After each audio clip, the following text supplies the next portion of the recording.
Halo sahabat Bang Lawyer semuanya, Assalamualaikum, salam sejahtera buat Anda semua. Jumpa lagi bersama Bang Lawyer, pengacara santuy. Bukan siapa-siapa, hanya Lawyer Deso. Mudah-mudahan channel sederhana ini bisa bermanfaat buat masyarakat. Baik, di video kali ini pertanyaan yang ingin saya bahas yaitu masih berkaitan dengan masalah-masalah gugatan perceraian. Pertanyaannya seperti ini, kita bacakan. Pak mau tanya, suami kan nggak mau mentalak, tapi sudah nggak ngasih nafkah selama 1 tahun, itu gimana? Kalau cerai harus punya proposal. Ini saya kurang paham ya, proposal apa yang dimaksud. Tapi intinya saya sudah bisa memahami. Jadi kalau misalkan seorang istri yang tidak dinafkahi oleh suaminya, berdasarkan pertanyaan tadi, ini 1 tahun udah nggak dinafkahin sama suaminya, teman-teman. Kemudian si istri ini mengajukan atau meminta cerai kepada suaminya. Tetapi si suaminya ini nggak mau mentalak, nggak mau menceraikan. Tapi di sisi lain si suami ini nggak menafkahi si istri sudah 1 tahun lamanya. Baik teman-teman semuanya, di dalam kehidupan berumah tangga tentu masalah, kemudian rintangan, tantangan itu pasti ada saja. Setiap orang yang berumah tangga mungkin sebagian besar mengalami. Misalkan sering ya sedikit cekcok mungkin, atau berbeda pandangan, sedikit berselisih. Tapi yang terpenting dapat diselesaikan dengan baik-baik, dengan kepala dingin, dengan hati dan pikiran yang dingin tentunya, dan tidak mengedepankan egois masing-masing. Sehingga rumah tangganya bisa bertahan, bisa dipertahankan, dan tidak berujung dengan perceraian. Namun ada kalanya kondisi-kondisi yang dialami rumah tangga itu mengalami goncangan-goncangan hebat, goncangan-goncangan kuat yang mungkin menurut yang mengalaminya hanya perceraian jalan satu-satunya.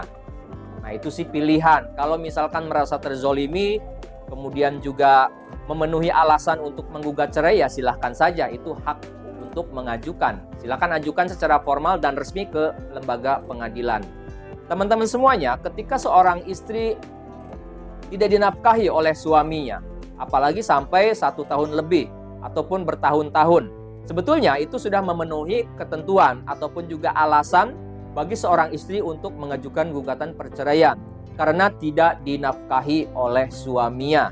Apalagi karena tidak dinafkahi oleh suaminya, timbul perselisihan, timbul pertengkaran, percekcokan yang berlangsung secara terus-menerus. Namun, karena cerai itu berada di lisan seorang suami, ya, merupakan kekuasaan seorang suami untuk menjatuhkan talak kepada istrinya, maka ketika si suaminya ini tidak mau menceraikan, tidak mau mentalak istrinya, maka seorang istri bisa mengajukan gugatan cerai ke pengadilan agama, bagi yang beragama Islam tentunya, agar pengadilan yang memutuskan atau menceraikan perkawinan antara suami istri tersebut. Ketika si suaminya tidak mau mentalak si istrinya, tetapi istrinya kekeh misalkan, karena gak dinafkahin atau sering berantem dan lain sebagainya, akhirnya mengajukan gugatan cerai.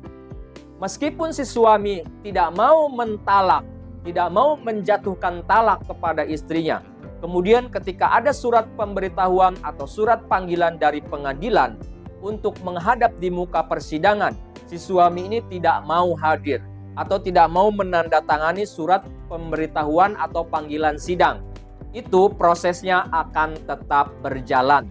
Prosesnya akan tetap berlangsung selama si istrinya, si penggugatnya tetap pada pendiriannya ingin mengajukan cerai, kemudian memprosesnya ke pengadilan agama, hadir dalam setiap persidangan, kemudian pada persidangan mengajukan bukti-bukti surat, menghadirkan saksi-saksi, maka pengadilan agama dalam hal ini memiliki kewenangan untuk mengabulkan gugatan cerai dari pihak istri tersebut.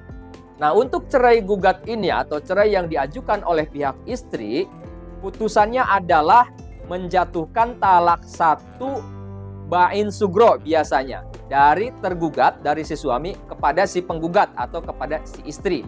Jadi meskipun si suami tidak menjatuhkan talak, tidak mengikrarkan kalimat talak, tetapi karena gugatannya diajukan oleh istri dan pengadilan mengabulkan, maka perceraiannya sah dan mengikat serta resmi dan memiliki kekuatan hukum yang kuat. Itu yang dapat saya jawab untuk pertanyaan dari sahabat viewers pada video kali ini. Mudah-mudahan bisa menambah wawasan bagi kita semua, khususnya bagi penanya.